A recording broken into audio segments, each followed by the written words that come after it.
दोस्तों, आदाब, सलाम, नमस्कार। आज के एपिसोड में हम बात करेंगे बिहार के एक और चर्चित लोकसभा सीट जहानाबाद के बारे में। जहानाबाद का माहौल एक निर्दलीय प्रत्याशी के कारण कैसे रोचक हो गया है और इंडिया व एनडीए दोनों गठबंधन के प्रत्याशियों की टेंशन बढ़ गई है, इस पर हम विस्तार से चर्चा करेंगे और यह जानने की पूरी कोशिश करेंगे कि क्या चल रहा है जहानाबाद की सियासत में और क्या होने वाला है। दोस्तों, जहानाबाद से निर्दलीय प्रत्याशी हैं आशुतोष, भूमिहार समाज से आते हैं। वे भूमिहार ब्राह्मण एकता मंच के अध्यक्ष और जिस तरह से मैदान में ताल ठोक रहे हैं उससे एक बात तो स्पष्ट है कि तमाम राजनीतिक दलों के प्रत्याशियों की चिंताएं बढ़ गई है। दोस्तों, एक और बड़ी बात यह है कि यहाँ की सियासत में हेना साहब जो सीवान की निर्दलीय प्रत्याशी थी, उनकी भी एंट्री हो गई है। या यूं कहें कि हेना साहब ने आशुतोष को समर्थन कर दिया है। जो सियासी गलियारों से बातें छन कर आ रही है उस पर भरोसा करें। तो दोस्तों, भूमिहार या स्वर्ण वोटरों के साथ आशुतोष के साथ मुस्लिम वोटर्स भी लगातार जुट रहे हैं, जिससे आरजेडी की टेंशन बढ़ गई है। वहीं भूमिहार वोटरों की गोलबंदी भी एनडीए या जदयू के लिए एक बड़ी चुनौती के रूप में देखी जा रही है। दोस्तों, इस सीट से जेडीयू ने चंद्रशेखर चंद्रवंशी को मैदान में उतारा है, जबकि आरजेडी ने सुरेंद्र यादव को मौका दिया है। दोस्तों, इस सीट का अपना एक अलग इतिहास रहा है। इस सीट से 9 बार यादव व 5 बार भूमिहार एमपी बने हैं। यहाँ भूमिहार व यादव वोटर्स काफी निर्णायक रहते हैं, यानी अधिक संख्या है यादव व भूमिहार मतदाताओं की। उसके अलावा मुस्लिम वोटर्स भी काफी निर्णायक भूमिका में रहते हैं। अगर जिस तरह की चर्चाएं वह हो रही है, आज जो सियासी गलियों में बातें जो हो रही है उस पर भरोसा करें तो मुस्लिम समाज इस बार आशुतोष के तरफ जाता दिख रहा है। अगर ऐसा हुआ, आशुतोष के तरफ गया, तो क्या होगा जहानाबाद की सियासत में आप समझ सकते हैं।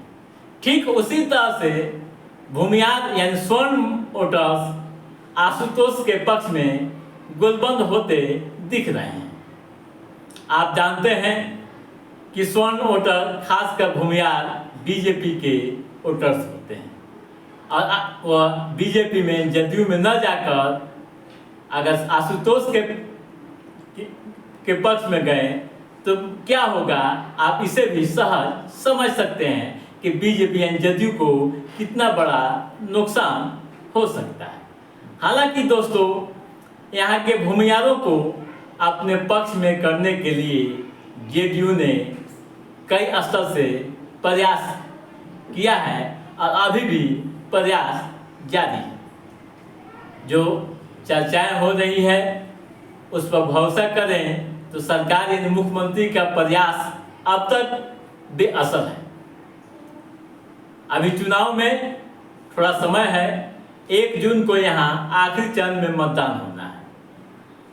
अगर जिस तरह के हालात बन रहे हैं, जो समीकरण तैयार हो रहे हैं, उसको देखें और समझें तो एक बात यह भी साफ होता है कि यहाँ तमाम पार्टियों का जो समीकरण है ध्वस्त होता नजर आ रहा है और सीवान की तर्ज पर एक नया समीकरण बनता दिख रहा है। दोस्तों, आपको बता दूं कि सीवान की सियासत में हैना साहब निर्दलीय मैदान में थी और वहाँ के स्वर्णों ने शानदार तरीके से उनका समर्थन किया था, जिसका असर अब यहाँ की भी सियासत में दिखने लगा है। यानी इस क्षेत्र के मुस्लिम वोटर्स भी आशुतोष के तरफ गोलबंद होते नजर आ रहे हैं। दोस्तों, जैसा कि आप जानते हैं कि मुस्लिम वोटर्स आरजेडी के माने जाते हैं, यानी परंपरागत वोट आरजेडी की रही है माई समीकरण में। अगर यहाँ भी माई समीकरण से एम यदि गायब हो जाए तो आरजेडी के पास क्या बचेगा, आप यह भी समझ सकते हैं। दोस्तों, जहानाबाद कई मायनों में काफी महत्वपूर्ण माना जाता है। सम्राट अशोक ने अपने शासनकाल में बराबर की पहाड़ियों में गुफा का निर्माण कराया था। कहा जाता है कि बौद्ध भिक्षुओं को शांतिपूर्ण वातावरण में ध्यान करने के लिए इस काम को कराया था। आज भी गुफाएं जहानाबाद में मौजूद है, जिसे देखने के लिए लोग आते रहते हैं। ठीक है दोस्तों, एक और यहाँ प्रत्याशी हैं मुनीलाल यादव, जो आरजेडी के बागी हैं। वे भी यादव वोटरों में लगातार सेंधमारी में लगे हुए हैं। अगर यादव वोटर भी खिसक जाए आरजेडी से तो फिर क्या होगा, आप इसे भी सहज समझ सकते हैं। दोस्तों, मुनीलाल यादव उस क्षेत्र के प्रभावी व्यक्ति हैं, एक बार एमएलए रह चुके हैं। ठीक है दोस्तों, तो दोस्तों क्या होगा यहाँ के माहौल में, यहाँ के चुनाव में, यह तो वक्त तय करेगा। लेकिन इतना बात यहाँ समझ लीजिए कि आशुतोष के मैदान में आने से यहाँ का माहौल काफ़ी दिलचस्प हो गया है। कौन हारेगा और कौन जीतेगा यह तो वक्त तय करेगा। लेकिन दोस्तों, जो जीत व हार का फासला होगा काफ़ी कम अंतर से होगा। आप 2019 के चुनाव का भी आकलन कर सकते हैं। 2019 के चुनाव में चंद्रशेखर चंद्रवंशी जीते थे।